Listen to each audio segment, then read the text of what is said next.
है।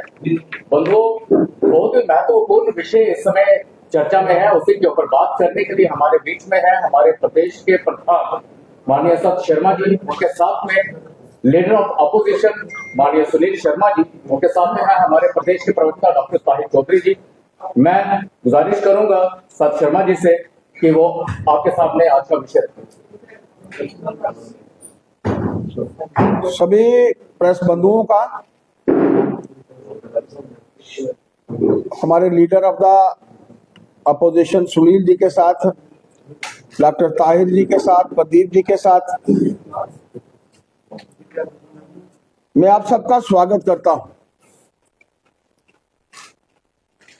देश के प्रधानमंत्री जी द्वारा लगातार से जो समय समय पर कार्य किए गए, वो चाहे उनके माध्यम से रचनात्मक कार्य थे, चाहे उनके माध्यम से संसद के बीच में बिल पारित हुए, वो सदियों तक याद रखे जाएंगे। उसी कड़ी में एक जुड़ता हुआ कदम वक्फ अमेंडमेंट बिल को लेकर, जिसके बारे में हम सब जानते हैं कि मैराथन तरीके से लगातार हर नेता द्वारा अपना विषय रखा जाना, पक्ष द्वारा विषय रखा गया, विपक्ष द्वारा विषय रखा गया, और एक बड़ी डिस्कशन के बाद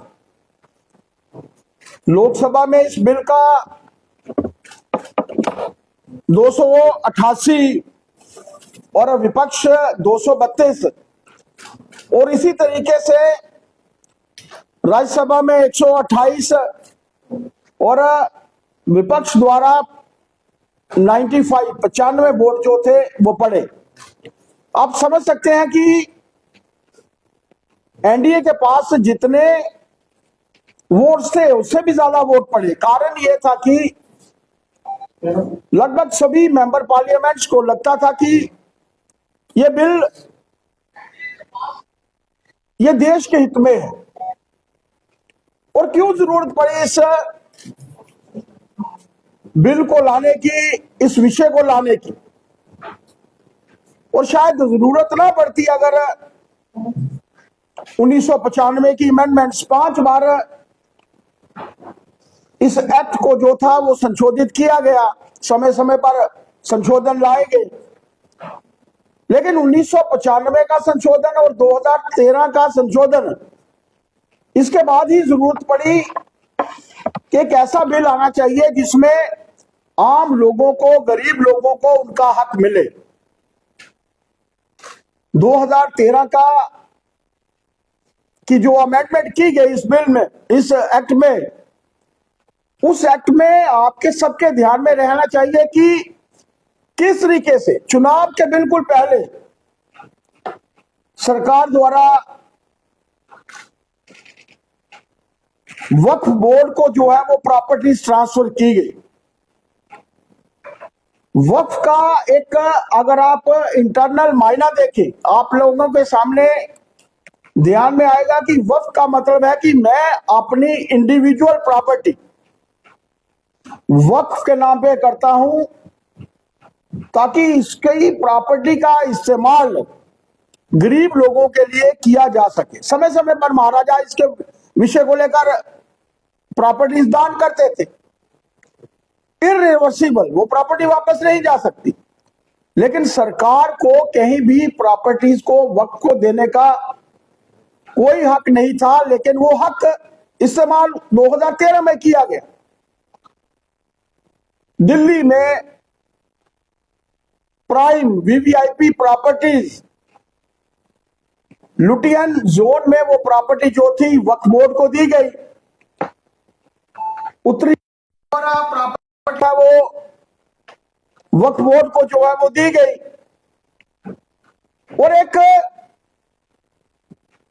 ऐसा वातावरण बनाया गया, वोट बैंक की राजनीति, तुष्टीकरण की राजनीति कांग्रेस ने, जिससे हमेशा से देश को तोड़ने की कोशिश की। हमेशा से देश के हिस्से हिस्से हो, कर्नाटका में कई ऑफ एकर्स लैंड जो थी वहां पर मात्र कुछ अमाउंट के लिए किराए पर दी गई, वहां पर 5 स्टार होटल्स जो थे वो बनाए गए। आप सोचिए कि वक्फ की प्रॉपर्टी जो है किस तरीके से किन लोगों के लिए इस्तेमाल होनी चाहिए थी और कहां हो रही थी।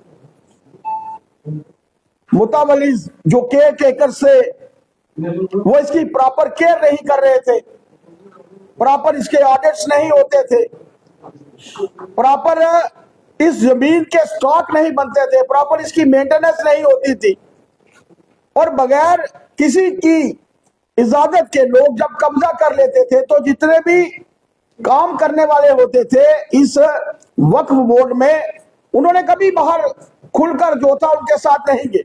और जरूरत थी जिस तरीके से आपकी प्रॉपर्टी को, मेरी प्रॉपर्टी को वक्फ बोर्ड कहता था मेरी प्रॉपर्टी है, ट्रिब्यूनल के पास हम लोग जा सकते थे, लेकिन ट्रिब्यूनल की फैसले के बाद हम लोग हाई कोर्ट में नहीं जा सकते थे।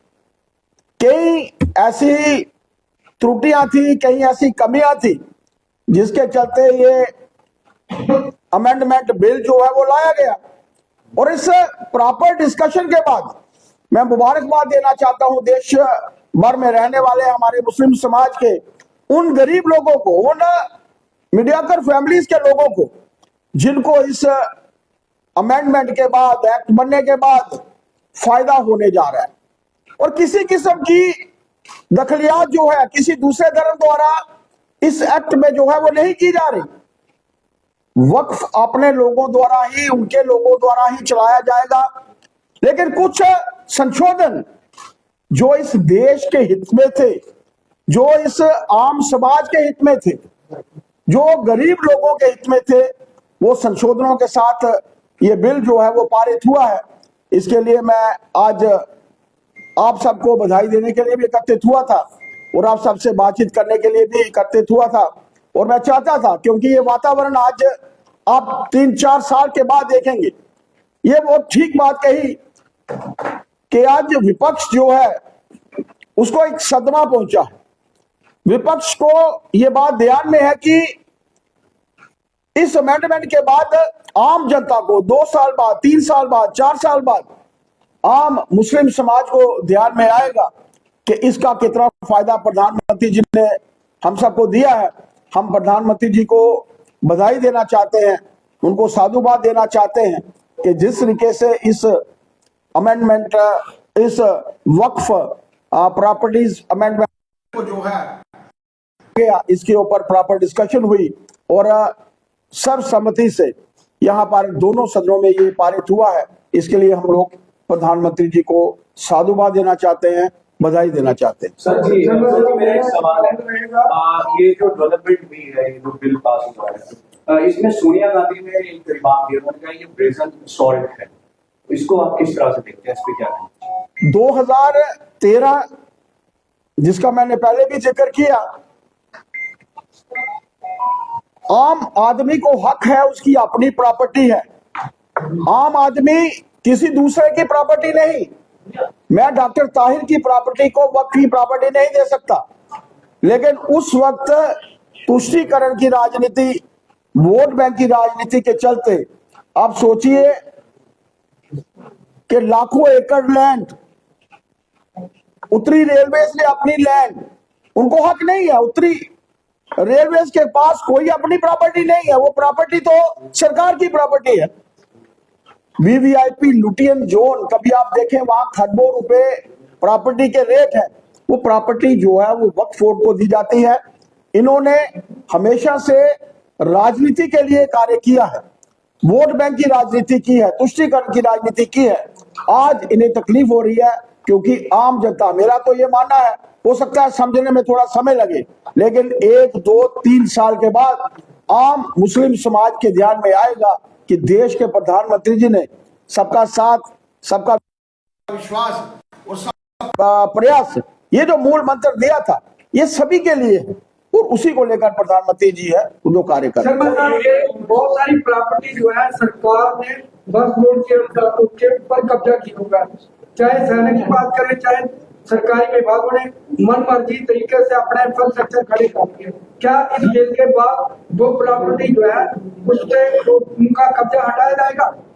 ऐसा है कि कुछ अमेंडमेंट्स जो इसमें की गई हैं, और हम सबके भी ध्यान में रहना चाहिए कि अब खासतौर पर अमेंडमेंट्स करने के बाद हमारे पास लोगों के पास जो प्रॉपर्टी के जो इस वक्त प्रॉपर्टी के सो कॉल्ड ओनर्स हैं या सो कॉल्ड लेसीज हैं, उनके पास हक होगा हाई कोर्ट में जाने का, बाकी दूसरी कोर्टों में जाने का। मेरा मानना है कि जिस तरीके से रिस्ट्रिक्शंस रखी गई थी, समाज को उसका हक मिलना चाहिए। आज हम लोग देश में चाहते हैं, क्या हम लोग चाहेंगे बीच में वक्फ बोर्ड में किसी भी किस्म की कोई दखलियात जो है बाहर से नहीं होगी, मुतवल्लिस जो केयर टेकर्स है वही रहेंगे। लेकिन आप सोचिए, इसका प्रॉपर ऑडिट नहीं होता था। मुझे, अगर मैं केयर टेकर हूं, मैं मुतवल्ली हूं, मुझे ये मालूम नहीं है कि मेरी प्रॉपर्टी कहाँ है। प्रॉपर्टी के ऊपर नाजायज कब्जे, और ये तो दादली थी जो पिछले कई समय से जो थी वो चलती आ रही थी। मेरा मानना है कि बिल पारित होने के बाद अब वातावरण जो है वो डेफिनेटली बदलेगा, इसमें कोई दो राय नहीं। सर, कश्मीर में श्रीनगर में इस वक्त एक मीटिंग चल रही है नेशनल पार्टनर्स की, मीटिंग है अलायंस पार्टनर्स की। उनका ये कहना है कि जो केयर ट्रांसफर हुए अभी वो भूमि में सीएम हाउस के दरमियान, लेकिन वो कई आपत्ति कर रहे हैं और ये डुअल पावर सिस्टम जो है मुझे नहीं लगता कि किसी भी पार्टी की कोई मीटिंग पर हमें टिप्पणी करनी चाहिए। लेकिन अगर आप इसमें उल्लेख कर रहे हैं ट्रांसफर्स का, तो मैं कुछ स्पष्ट कर देना चाहता हूँ। जब 2019 में रिऑर्गेनाइजेशन एक्ट बना, उसी वक्त यूनियन टेरिटरी में एलजी महोदय और सीएम साहब की पावर्स को डिफाइन किया गया है। जितनी भी कानून व्यवस्था के अंतर्गत ट्रांसफर्स आती है वो एलजी महोदय देखें, क्योंकि कानून व्यवस्था वही देखते हैं। सब डिविजनल मजिस्ट्रेट पावर्स लेके है, दैट मीन्स कानून व्यवस्था की बात है, एलजी महोदय करेंगे। एडीसी मजिस्ट्रेट पावर्स हैं तो एलजी महोदय करेंगे। तो मुझे नहीं लगता कि इसमें कोई विवाद है, इसमें कोई विशेष अधिकार एलजी महोदय ने इस्तेमाल किए, बिल्कुल भी नहीं। कोई खसूसी इख्तियार नहीं है, ये रूटीन मैटर है और रूटीन में ट्रांसफर हुई है। सीएम साहब ने डायरेक्टर एजुकेशन बदल दिया, सीएम साहब ने डायरेक्टर हेल्थ बदल दिया। अभी इनके मिनिस्टर्स ने, आज ही मैं देख रहा था, लेक्चरर्स की पोस्टिंग की, प्रिंसिपल्स की पोस्टिंग्स की, एग्जिम्स की पोस्टिंग्स की, तमाम ट्रांसफर्स इस वक्त सरकार कर रही है और बहुत अच्छी बात है, क्योंकि लोगों ने मैंडेट दिया और सरकार ट्रांसफर्स कर रही है। सिर्फ और सिर्फ एक पर्टिकुलर सेक्शन, स्पेसिफिक सेक्शन, जिसे हम कहते हैं कि मजिस्ट्रियल पावर्स जिसके पास होती है, जो कानून व्यवस्था को देखती है, जो लॉ एंड ऑर्डर को देखती है, वो ट्रांसफर्स एलजी महोदय करेगा। वो डिफाइन किया गया है रिऑर्गेनाइजेशन एक्ट में। अब नेशनल कॉन्फ्रेंस के लोगों को एक भूत सवार है, वो तो जब से नेशनल कॉन्फ्रेंस बनी है तब से ही भूत सवार है कि जम्मू कश्मीर हमारी प्रॉपर्टी है, जम्मू कश्मीर हमारी मिल्कियत है, यहाँ पे हर चीज हम करेंगे, हम नौकरियां बांटेंगे, हम ठेके बांटेंगे, हम ट्रांसफर्स बांटेंगे, हम जंगलात बांटेंगे।